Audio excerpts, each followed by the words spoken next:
Tips aman atasi batuk pada ibu hamil trimester 3. Pertama, cukupi kebutuhan cairan tubuh.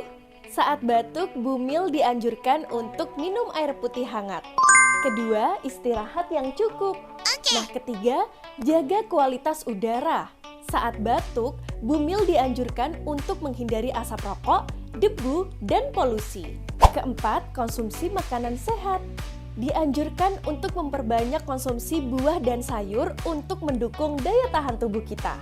Dan yang terakhir, konsumsi air madu hangat. Karena mengandung antimikroba dan antioksidan yang dapat menenangkan tenggorokan gatal serta mengurangi iritasi, sehingga batuk terasa lebih ringan. Jadi Bunda, jaga kesehatan selalu saat hamil ya. Oke.